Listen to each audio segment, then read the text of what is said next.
China has issued a sharp warning to the European Union after Brussels unveiled its 20th sanctions package against Russia, one of its most expansive yet. The latest measures target over 120 individuals and entities, but crucially, they also include Chinese-linked firms accused of supplying dual-use goods to Russia's military-industrial complex.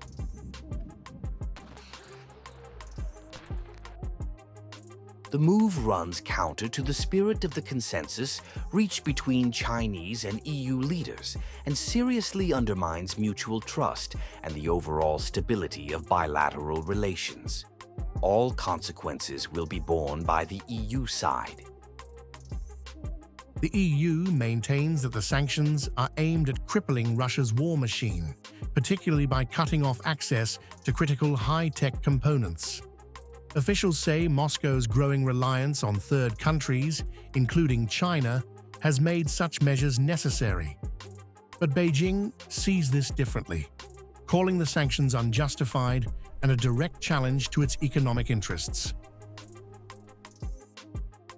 China strongly deplores and firmly opposes this move.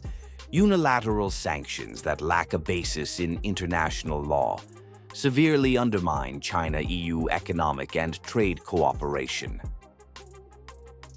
China has demanded the immediate removal of its firms from the sanctions list and signaled potential countermeasures.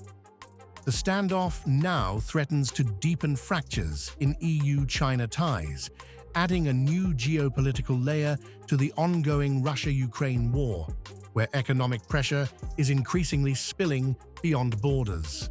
As Brussels ramps up pressure on Moscow, Beijing's response suggests the conflict's ripple effects are far from contained.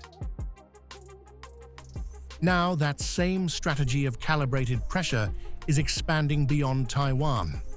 This time, China is taking on the European Union directly, after Brussels targeted Chinese firms in its latest sanctions on Russia, triggering a sharp warning from Beijing. Taiwan's president has been stopped, not by war, but by airspace. Lai Ching-te was forced to cancel his Africa tour after multiple nations denied overflight under pressure from China. Taiwan's diplomacy is now being blocked mid-route, far beyond its borders.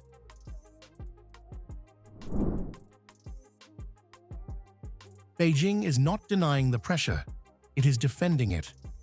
China has openly praised countries that block Taiwan's president, reinforcing its global red lines. Listen to how Beijing frames this move, turning diplomatic obstruction into a principle-driven stance.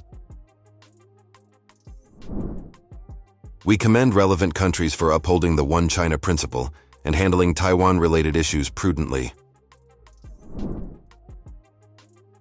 The pressure is no longer limited to Taiwan. The Ministry of Commerce of the People's Republic of China has imposed export curbs on 7 European firms linked to Taiwan arms support. This marks Beijing's first direct economic retaliation against Europe over Taiwan.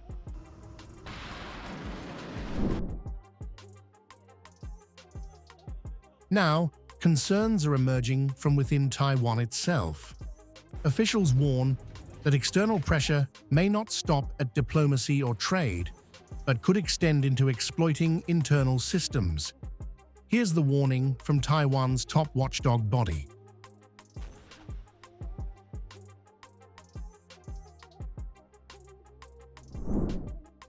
Concerns are rising that external forces could exploit transparency systems to identify and pressure key contributors.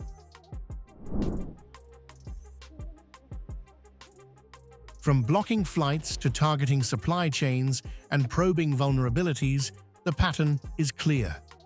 Xi Jinping is activating pressure without direct conflict. This is not a sudden strike, but a tightening grid. Taiwan is not under attack yet, but it is being steadily surrounded.